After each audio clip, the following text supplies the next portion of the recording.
दोस्तों ज़रा ये वीडियो देखिए। साथियों, चोर के दाढ़ी में तिनका, मैंने ऐसा क्यों कहा था? वो कुरान के पहली सूरा को पढ़ के आपको समझ में आ जाएगा कि ये क्यों किसी दूसरे का भेजा हुआ किताब नहीं है, क्यों इसको मोहम्मद ने ही अपने हिसाब से बनाया है और लोगों को सुनाता था ये बोल के कि खुदा की तरफ से है। ये अपनी वीडियो का आगाज चोर की दाढ़ी में तिनका जैसे जुमले से करती है और दावा करती है कि कुरान किसी इंसान की लिखी हुई किताब है। मैं आपको बता दूं कि ये एतराज़ कोई नया नहीं है। कुफ़ार मक्का भी यही कहा करते थे, आज भी कहा जा रहा है, आइंदा भी कहा जाता रहेगा और इसमें शक नहीं कि ईमान वाले जवाब भी देते रहेंगे। तो आज मैं जिसके एतराज़ का जवाब लेकर आया हूँ, ये खातून खुद को एक्स मुस्लिम कहती है और सोशल मीडिया पर एक्स मुस्लिम यास्मीन के नाम से पहचानी जाती है। तो पहले इसकी बातें सुने, फिर मेरा जवाब भी सुने। देखें आगे। अब हम लोग ये दो तरह से पढ़ेंगे इसको ताकि इसके डिटेल को समझ सकें। अगर हम खुद ही किसी की प्रार्थना करते हैं तो हम कैसे पढ़ेंगे? सारी तारीफ़ अल्लाह के लिए है जो सारे जहान का रब है, बड़ा मेहरबान निहायत रहम वाला है, रोज़ इज़्ज़त का मालिक है, हम तेरी इबादत करते हैं, तुझे से मदद मांगते हैं। ये अगर माने कि कोई प्रार्थना कर रहा है तब तो ठीक है, लेकिन गड़बड़ी कहाँ होगी? जहाँ पे ये कहा जाए कि ये अल्लाह ने उतारी है, फिर ऐसा लगता है कि अल्लाह जो है वो खुद के किसी खुदा की तारीफ़ कर रहा है कि सारी तारीफ़ अल्लाह के लिए है जो सारे जहान का रब है। यानी अल्लाह का भी कोई रब है, बड़ा मेहरबान निहायत रहम वाला है। अल्लाह का जो खुदा है वो बड़ा रहमान है ना, रोज़ जगह का मालिक है अल्लाह का खुदा रोज़ जगह का मालिक है।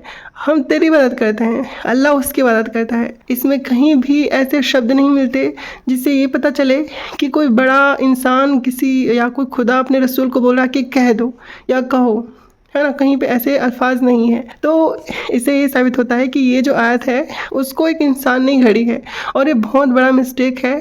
पूरे कुरान में सबसे पहला अगर ब्लंडर है तो यही है सूरह फातिहा। असल में ये सारी गलतफहमियां कुरान के अंदाज़े बयान को न समझने की वजह से पैदा होती है। कुरान कोई एक ही स्टाइल में लिखी गई किताब नहीं है कि शुरू से आखिर तक एक ही अंदाज हो, बल्कि इसमें मुख्तलिफ उसलूब पाए जाते हैं। कहीं अल्लाह के अहकामात हैं, कहीं तंबीह, कहीं खुशखबरी, कहीं अंबिया के वाक़यात, कहीं कुफ़ार के एतराज़ात और कहीं बंदों को दुआएं सिखाई गई। मसला तब पैदा नहीं होता जब कुरान को अल्लाह की तरफ से माना जाए, बल्कि मसला तब होता है जब इसके उसलूब को समझे बगैर एतराज़ किया जाए। कुरान में हर जगह लफ्ज़ कुल यानी कह दो का होना ज़रूरी नहीं है। कहीं नबी को कुल के ज़रिए लोगों को पैगाम देने का हुक्म दिया गया और कहीं बंदों के लिए बराह रास्त दुआइया कलिमात नाजिल किए, जैसा कि सूरह फातिहा के कलिमात है। इसका कहना है कि दुआ के तौर पर ये आयतें ठीक है, लेकिन जब ये कहा जाए कि कुरान अल्लाह की तरफ से है तो गड़बड़ हो जाता है।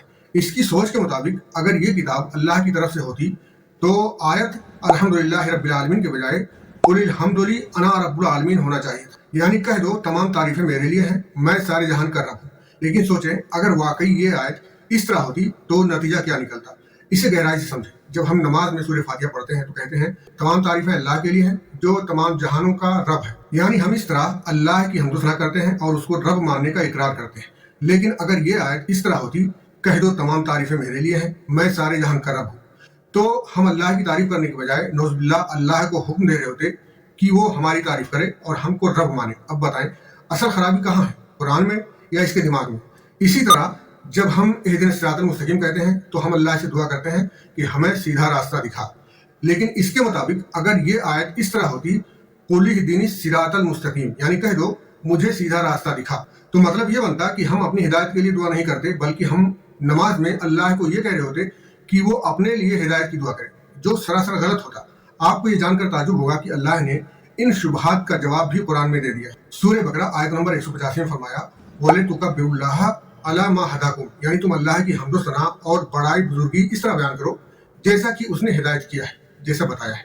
सारी कंफ्यूजन खत्म, क्लियर हो गया कि अल्लाह ने ये दुआइया कलिमात बंदों के अल्फाज में बंदों को सिखाने के लिए नाजिल किया है कि इसी तरह इन्हीं अल्फाज में अल्लाह की हम्दो सना, बड़ाई और बुजुर्गी बयान करो। अब आइए जान लेते हैं कि सूरह फातिहा की आयतों पर मुखालिफिन ये ब्लंडर किस गलतफहमी के सबब करते हैं।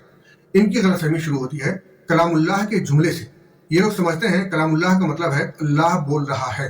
जाहिर है अगर कलामुल्लाह का ये मतलब निकाला जाए कि अल्लाह बोल रहा है तो फिर खुद ब खुद ये मफहूम निकलेगा कि कुरान में जो दुआएं हैं अल्लाह खुद कर रहा है, जबकि इसका मफहूम है अल्लाह का कलाम, यानी वो बातें जो अल्लाह ने बंदों की हिदायत और रहनुमाई के लिए नाजिल किया है। अब जरा इसे अरबी की ग्रामर से समझें।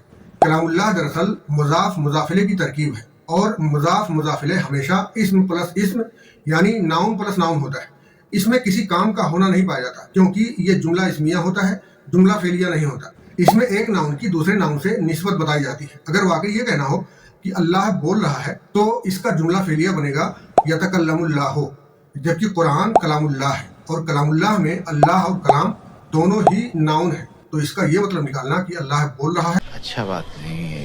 اسے اس طرح سمجھیں کہ اگر کوئی کہے ھذا بیت زیدن، یہ زید کا گھر ہے، اب اگر اس جملے سے آپ یہ مطلب نکالیں کہ یہ گھر زید بنا رہا ہے تو یہ غلطی جملے کی نہیں آپ کی ہوگی۔ یہی وہ غلط فہمی ہے جہاں سے ان لوگوں کا اعتراض شروع ہوتا ہے کہ یہ آیتیں اس طرح اور اس طرح ہونی چاہیے، جبکہ حقیقت یہ ہے کہ اللہ قرآن میں بول نہیں رہا ہے بلکہ اپنی آیتوں کو نازل کیا ہے۔ اب یہاں پر کچھ آیتیں دیکھ لیں تاکہ آئندہ آپ کبھی بھی اس طرح کی غلط فہمیوں کا شکار نہ ہو۔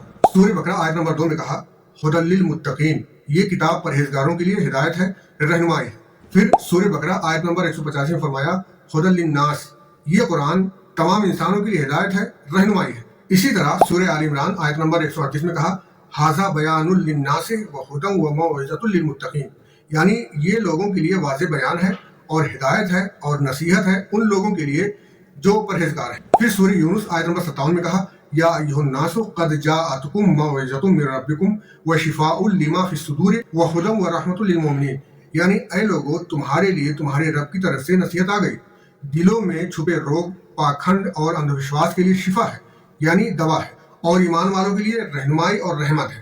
جب قرآن کی یہ تمام آیتیں خود بتا رہی ہیں کہ یہ انسانوں کی ہدایت اور انسانوں کی رہنمائی کے لیے ہے تو ظاہر ہے اس میں جو بھی احکام ہیں، جو بھی دعائیں ہیں، بندوں کے لیے ہیں نہ کہ اللہ کے لیے، ورنہ قرآن ھدی للناس کے بجائے ھدی للہ ہوتا۔ آگے چلیں۔ اگر ہم لوگ مان کے بیٹھ جائیں کہ اللہ نے بھیجا ہے تو اس اللہ کے پاس گرامر کو سمجھنے کی سختی نہیں ہے۔ اب اس نے سورہ فاتحہ کی آیتوں سے یہ نتیجہ نکالا کہ قرآن میں گرامر کی غلطیاں ہیں، جبکہ حقیقت یہ ہے کہ اسی قرآن نے عربی زبان کے قواعد کو معیار دیا ہے۔ نحو اور صرف کے جو اصول آج پڑھائے جاتے ہیں ان کی اصل بنیاد قرآن کے اسلوب ہے۔